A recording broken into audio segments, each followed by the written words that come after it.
क्या बोल रहे हैं तो सबको अपनी जड़ें याद आने लग गई कि अगर हमारा कोई पर्व और त्योहार है या किसी का भी है,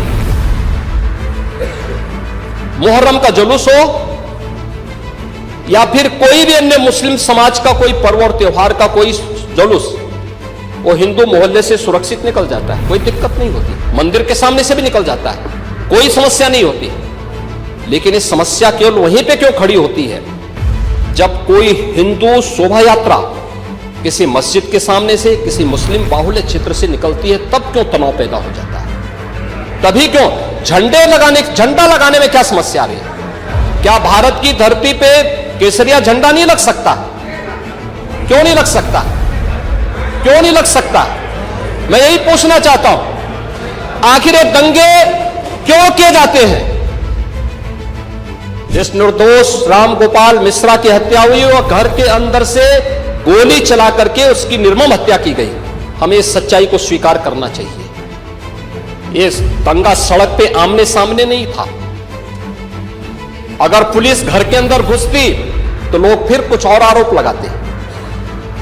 पुलिस ने बचाव करने का अपना प्रयास किया, 4 कंपनियां वहां पे थी, और आप कह रहे हैं, लेकिन मैं पूछना चाहता हूं कि हिंदू मोहल्ले से और हिंदू मंदिर के सामने से मुस्लिम जुलूस निकल सकता है, तो मुस्लिम मोहल्ले और मस्जिद के सामने से कोई हिंदू शोभा यात्रा क्यों नहीं निकल सकती? क्यों नहीं निकल सकती? और यहीं पे विवाद शुरू होता है। यानी आप चाहते हैं कि आपके पर्व और त्योहार तो शांतिपूर्ण तरीके से मनाए जाए। कौन नहीं कहता भी? आपके संबल में थे शिया सुन्नी का भी विवाद हुआ था 1976 में। पूरा विवाद तो शिया सुन्नी का था। उस समय जामा मस्जिद के कब्जे को लेकर के इसी बात का विवाद था। आप इस सच को धूल मत डालिए उस सच पे। और लखनऊ का शिया सुन्नी विवाद ये भारतीय जनता पार्टी की सरकार के समय ही समाप्त हुआ है। आप लोग तो लड़ाते थे, यहां पे शिया और सुन्नी को भी लड़ाते थे, क्योंकि आपकी तो शुरू से ही राजनीति थी बांटने की और फिर कटवाने की, और इसलिए हमने कहा कि न बटेंगे और न कटेंगे। मुझे आश्चर्य होता है, अपने को शिक्षक कहते हैं श्री संग्राम सिंह यादव। सच को स्वीकार करने की सामर्थ्य नहीं, इसलिए चले गए। मुस्लिम हैं हम, वतन हैं सारा जहां हमारा, चीन वो अरब हमारा, हिंदुस्तान हमारा, तौहीद की अमानत सीनों में है हमारे। दुनिया के बुत कंधों में पहले वह घर खुदा का, तेगों के साये में हम पलकर जमा हुए हैं। मकरीब की वादियों में गूंजी अजा हमारी, बातिल में दबने वाले हे आसमां नहीं हम, हे गुलस्ता ये अब्दुल्लस वो दिन है याद तुझको, ये मौज ये दजला तू भी पहचानती है हमको, ये अर्ज ये पाग तेरी हुर्मत पे कट मरे हम, सालार ये कार्रवाई है मीर ये हिजाज अपना, एक पाल का तराना बाग ये दरा है गोया। मुस्लिम हैं हम, वतन है सारा जहां हमारा। अब आप मुझे बताओ, क्या इकबाल को आप अपना आदर्श मानते हैं क्या? इस इकबाल को मानेंगे क्या? वो अपने को पेशे से शिक्षक कहते हैं। ऐसे शिक्षक छात्रों को पढ़ाएंगे तो दुर्गति कराएंगे ही कराएंगे। यानी इकबाल की एक कविता को यहां पे पढ़ करके और वास्तविक सच से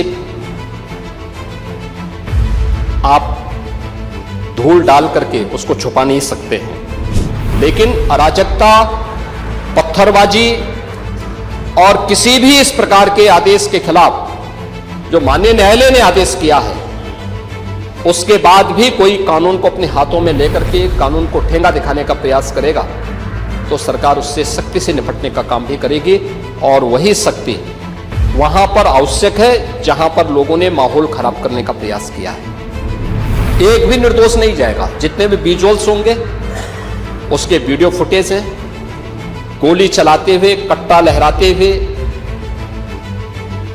तलाशी के दौरान पत्थरबाजी करते हुए, घरों के छतों के ऊपर जो पत्थर रखे गए हैं, ये सारी विजुअल्स हमारे पास हैं और उसके अनुरूप ही कार्रवाई होगी। हाँ, ये जरूर आश्वस्त करते हैं कोई निर्दोष के खिलाफ कोई कार्रवाई नहीं होने वाली, अब तक नहीं हुई है, आगे भी नहीं होगी। लेकिन कोई दोषी होगा उसको कोई बचा भी नहीं पाएगा। यह भी मैं इस सदन के माध्यम से पूरे प्रदेश के अंदर बहुत स्पष्टता के साथ कहना चाहूंगा कि सरकार की जीरो टॉलरेंस की नीति पहले दिन से है। अपराध और अपराधियों के प्रति, दंगों और दंगाइयों के प्रति वही जीरो टॉलरेंस की नीति के तहत सरकार कार्य करेगी। इन दोनों मामलों में कि आखिर ये कहां लिखा है संविधान में कि किसी मुस्लिम बाहुल्य क्षेत्र में हिंदू शोभा यात्रा नहीं निकल सकती, और जब आप रोकते हैं तभी हिंदू पक्ष से भी रिएक्शन आता है कि साहब हम भी नहीं जाने देंगे। भाई मुझे आश्चर्य होता है इन बातों को लेकर के कि मस्जिद के सामने से नहीं निकलने देंगे। क्यों नहीं निकलने देंगे? ये सड़क क्या किसी की है क्या? ये सार्वजनिक मार्ग है, कैसे आप रोक सकते हैं? परंपरागत बहराइच में भी परंपरागत जुलूस था। ये कहना कि उत्तेजक नारे लगाए जा रहे थे, जय श्री राम का नारा उत्तेजक नहीं है, ये हमारी श्रद्धा का नारा है, हमारी आस्था का प्रतीक है।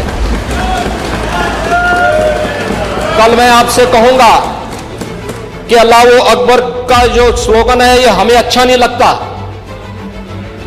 नहीं, आपको हम रोकें तो क्या आपको अच्छा लगेगा?